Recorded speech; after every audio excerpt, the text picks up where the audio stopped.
what I say and what you hear be in the name of God. Amen.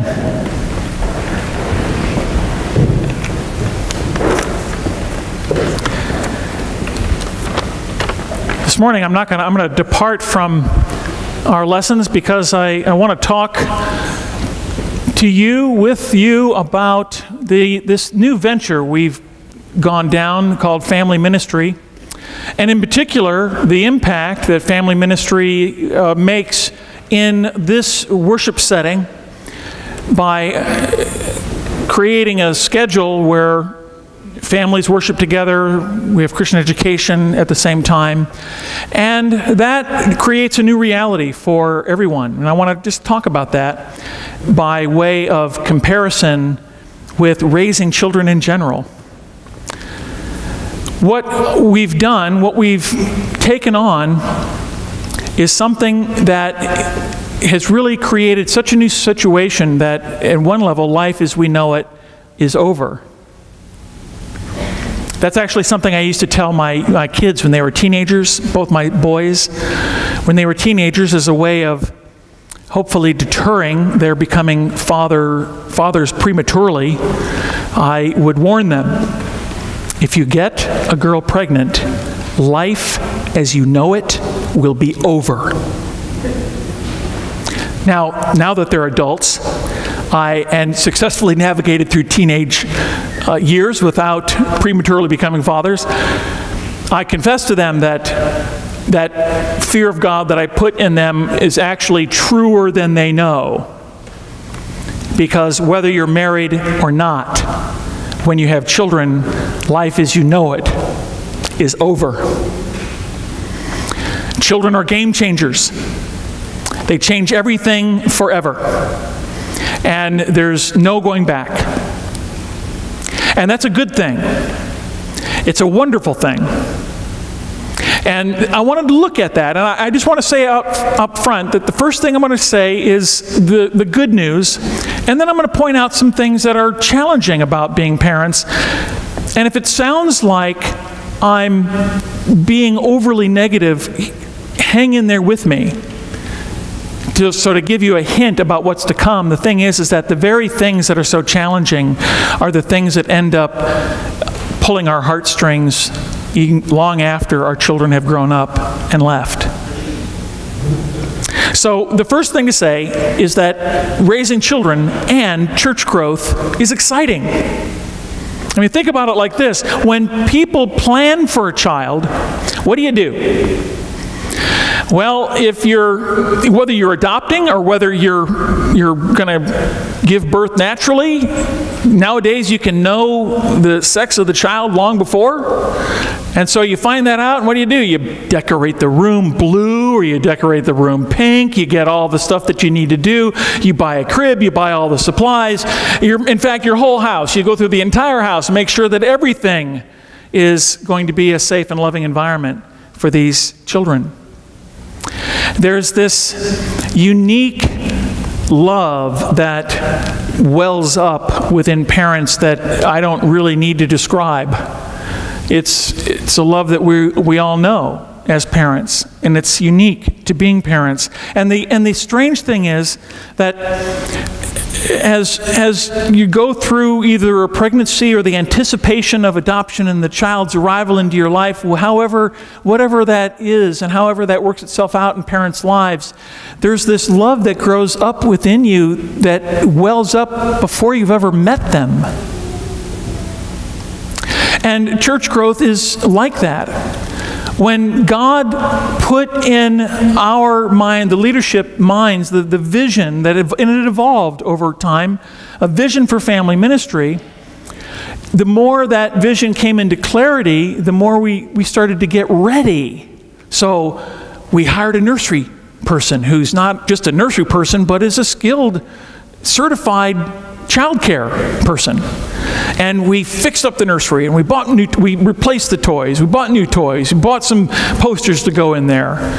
We've hired a full-time staff member to oversee a ministry to families, because we decided that we are going to love these people even before they arrive.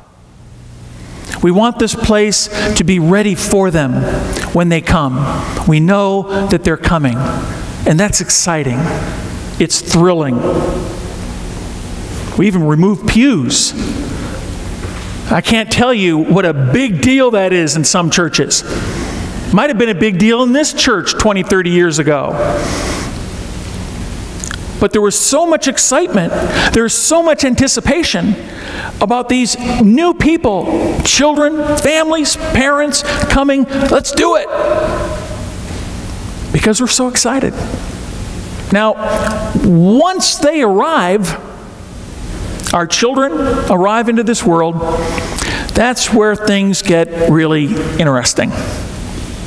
Children are demanding. Of course, people were demanding of Jesus too. This shouldn't be a surprise to us. Ministry itself is demanding. We should know that just from looking at the life of Jesus. I just pulled out a little quote here from Mark 5:24. A large crowd followed and pressed around him. That's the story of his life. Everywhere he went, people wanted him to heal. People wanted him to, pull more bread and fish out of the air. People wanted him to do miracles.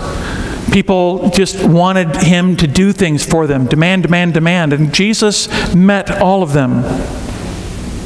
There's the story of blind Bartimaeus today. Even the interesting thing is did you catch the part where people were telling blind Bartimaeus to essentially shut up? You're disturbing Jesus. You're disturbing the rest of us. We want to hear the Master. But the blind Bartimaeus just shouts out even louder, Jesus, Son of David. They're demanding. Kids will drive you crazy. And then, they come into the world, and at first buying diapers and formula, all that kind of stuff is interesting, and then you can't stop imagining how much money you'll have to spend when you don't have to buy the diapers anymore. When you don't have to pay for daycare anymore, when you don't have to feed them, clothe them, and educate them. Wow. They're demanding. And so is family ministry. That's why we've tried to create an environment. We know that it's demanding on parents who come and worship with their children. It's very demanding. I've been there. Let me tell you, you think that children are interrupted. Wait till you're a priest. Okay, I'm preaching the gospel at Transfiguration in Lake St. Louis, and Nick comes running out of the pew, grabs onto my leg. Daddy, I have to go to the bathroom. The gospel of the Lord.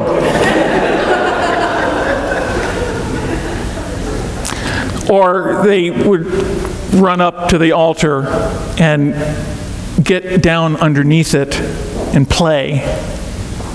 And I have to give credit to Carolyn, because at first I was really having a hard time with all that. I was the one that wanted them to be in their place. And I had to loosen up and relax. And I got to a point where I realized, hey, you know what? That's kind of what Jesus said, isn't it? Let the little children come to me. That there's something wonderful about children being able to grow up in a worship environment, in a liturgical space, where they will and do learn the sense of holiness, but they also learn that it's not that holy. You know what I mean? It's not so holy that God's not approachable. They learn it over time. And this is all to say that the kids can be annoying. Jesus said to his disciples, how long must I be with you and put up with you? He was saying that to adults. They're constantly hungry, constantly growing out of clothes. By the time they're teens, those teenagers in the room, I'm sorry, but this is the case. By the time they're teens, and I was a teen once too, by the time they get to 16 to 18, they think they've acquired all of the knowledge that they will only have if they survive those years and live to be in their 30s. There's not a whole lot of difference sometimes between being a teen and being a 2-year-old. It's just a matter of vocabulary. I want the keys to the car.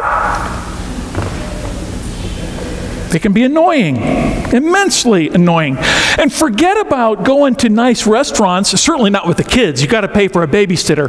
A night on the town when my kids were young was going to Chuck E. Cheese. And of course, the difficulty here is that as Episcopalians, we've grown up with this idea in our heads that our space like this is more like Morton's Steakhouse or Legal Seafoods. I don't ever see kids there. But what we're trying to do here is make this more like an Outback. You get the steak, but the kids are welcome too. Children are confusing.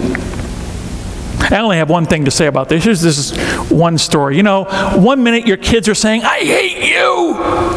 And then the next minute, this really happened, you're sitting there at Christmas time, the kid unwraps an Xbox, and the kid literally picks me up and swings me around the room like I had just, like the second coming had just arrived. Very confusing. And along with confusing, this isn't in your handout, but you might just put next to confusing, amazing. Because, you know, when kids are really young, you think that they're not comprehending what's going on around them. That's just not true. My kids would hear everything. I would think I was whispering to Carolyn, and next thing I know, "Well, what do you mean you're leaving tonight and you're getting a babysitter?" How'd you know that? You know how you used to spell out the words, right? You used to spell things so that maybe they wouldn't hear. And then you tried to whisper really quietly so that they wouldn't hear. Not a chance. If they're in the room, they hear it. And it's the same in church. You know, they're climbing over the pews, they're playing with their crayons, or doing whatever, and you think they're not even knowing what's going on. That's just not true. The children are the world's best multitaskers. They're getting a lot. And for you and me, the children are distracting. They're confusing, they're distracting, primarily because they're frightening. I mean, you spend a lot of your time distracted from your job, from your project, from your spouse, because all you can do is think about and worry about where they are and are they okay? Are they safe? That's what raising children is like. And here's the thing, unless you miss my point here, it's all of those things that when the day comes that your children venture out into the world on their own, you find yourself thinking, if not saying, if only they could stay in diapers forever. If only they would depend on me forever. I'd put up with all the crap. But no, they've got to go. And here's where the analogy with church has to stop. For us as parents, when the children leave, we enter a new phase of life, later middle age, which then leads to senior citizen discount and AARP, whether you want it or not. I mean, I did. I got an AARP card, and I wasn't even 50. I'm like, wait a minute, I don't have that much gray hair. And then it leads to retirement, and then it leads to death. And that's not to say that we're not still parents. Of course we are. Our children are always going to be our children. We're always going to be parents. But it changes, doesn't it? And when we have grandchildren, I don't have any yet, but it doesn't take, you don't have to be a rocket scientist to figure out what's really great about grandparenting. You get to have all the fun and none of the responsibility. They come and visit, and then they leave. What we've been seeing in the Episcopal Church for the last 40 years is a scenario where we've been bringing children up in the church and then watching them as they grow and leave and never come back. And so the Episcopal Church is well past middle age. We're into our retirement years. And that can't be, my friends. That cannot be. The moment the world stops becoming exciting and demanding and confusing and annoying and all that stuff, That's the moment we're dying. I don't know about you, but I don't want that. But let's just be clear about what I do want and what we need to want if we're going to grow. There will never be a time when the kids finally get it and start behaving, because there will always be new kids coming in. Right? It will always be that way. We'll always have families coming in. We'll always have new children coming in. And as they grow, as they worship with us, they will come to know and love and appreciate this place for the holy place that it is. And they'll have a relationship with Jesus. And that's all going to be a wonderful thing. But there'll be people right behind them. It doesn't end. And if you want it to end, I have to say, I think you're in the wrong church. Because I don't want this church to die. That's the thing, isn't it? All of the stuff about the confusion and the demands and the annoying and all that stuff, that's what makes it exciting. And I will venture to say that there will come a time when we'll just get used to it. It's a new thing right now. Life as we know it has ended. Because we're starting something new. And we can't go back. That's my message. That's the message that I think God wanted me to share with you this morning. That church growth is just like raising children. Thanks be to God. It's an exciting, wonderful, joyful thing. Amen.